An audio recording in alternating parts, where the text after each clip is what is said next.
So this is an incredible sarcophagus, right? I'm going to start at the hell, heel. So where the word heel comes from, we have heel, hell, head, heaven, right? We've got the wise rod and the ankh, and the wise rod is power and domination. So power and domination over life. We've got Set, the hellhound, or not Set, Anubis, the dog, the hellhound, right? And Anubis was both good and bad. If you passed all the tests and your heart was lighter than a feather, Anubis would help guide you out of the underworld. And if not, then he would guide you down into the underworld, the worst parts of the underworld. And there it looks like scales, right? And that would make sense because he's waiting for the scales to be weighed, right? And if it's not a good weighing of the scales, you're going farther down into the underworld. And if it's a positive, then you're going up to the head, right? Then we come here. This is Apis, all right? Apis, the bull god, and he was son of Hathor, and she was the goddess, the bull goddess, right? And why is he on here? Because Apis was a sacrificial god. He died. He was sacrificed to the gods and then would be resurrected. So, if you're this person, you would want to be in a good spot with Apis, because Apis would then help you resurrect from the dead. And then right behind Apis, you've got Horus, right?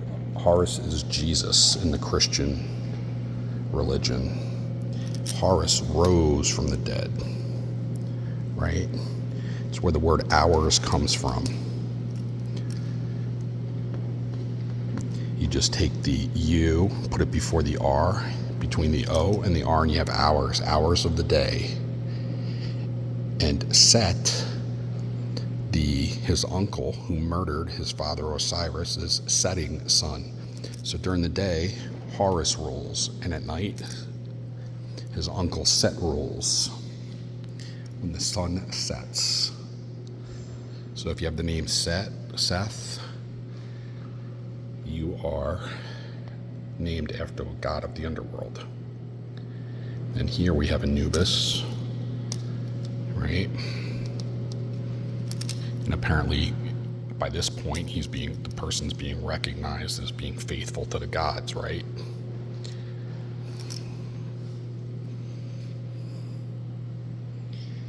Then as you come up here, what is this? This is normally Isis, but which is interesting because normally this is Isis, but this person had a real affinity for Apis. So instead of this being Isis, because she's usually spread with the wings, her and Ma'at, right? So this person worshipped Apis, the bull god, which is really interesting. I don't think I've ever seen one like this, so this is very rare for a sarcophagus.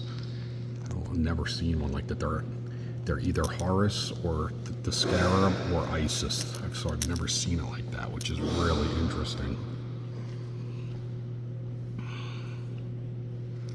And that's all these people cared about was the afterlife, right? Oh, I think that looks like Sekhmet. Hard to tell. The lioness, right? She's a protector or a destroyer god. And back here you have Horus, right? Jesus, Horus. And then you have Thoth. Thoth, the moon god who worked with Isis to resurrect Horus's father. I think this is the Djet. And what is this? This is the spinal column, right? And think of the chakras, right? The goal of the chakras is to raise your chakras to go to the highest one, which is heaven. And that's what they're saying, right? He is Thoth, is the creator of all language, spelling. That's why he's always holding a pen next to the weights. In the Book of the Dead, he's the one inscribing whether you go to heaven or not. Which is why this person has them on the back, right? And can't really tell here, but I'm guessing this is Isis. This is like wine. So these people are probably giving offerings to her, and she's received them, right? And then what are these? The water of life, right? Think of the Christian, you get baptized. Usually you see these coming out of a jar. There was probably this was Thoth holding a vase like this with them spilling out of it, right? Because the water of life purifies your soul. Just like in Christianity, you go in the water to get rid of your sins. It's the same concept, right? It's where Christianity got this from. And every other religion, they're all the same.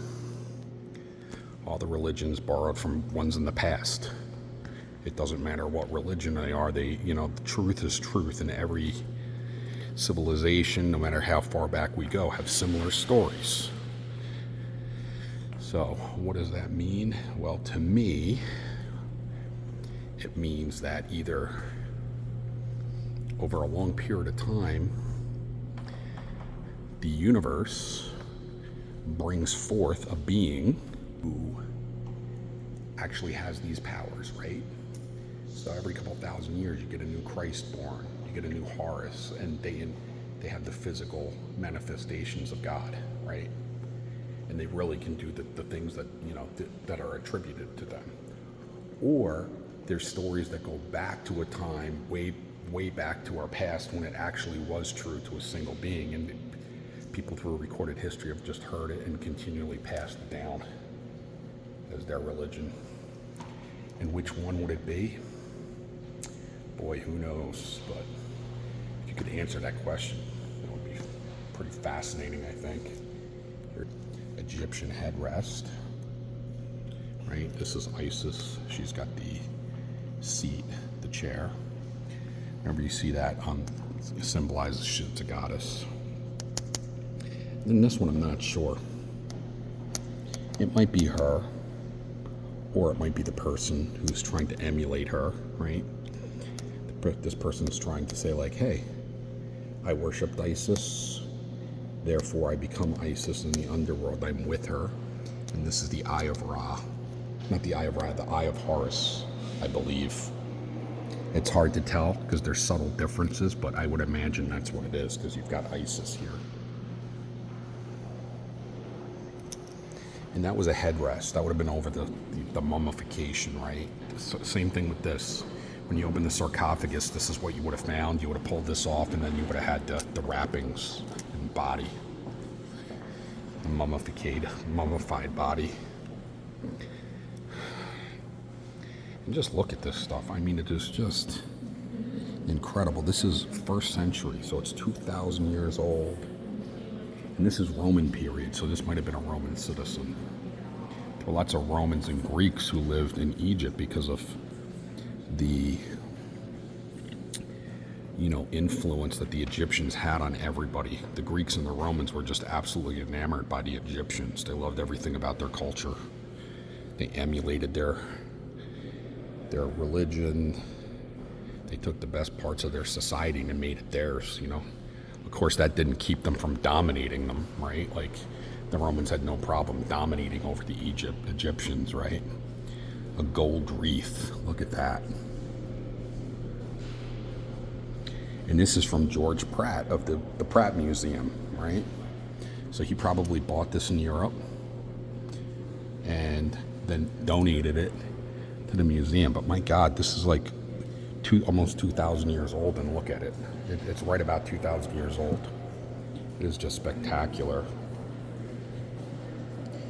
Wonder if anybody actually wore it or if it was just ceremonial. Just such a fine sheet of gold,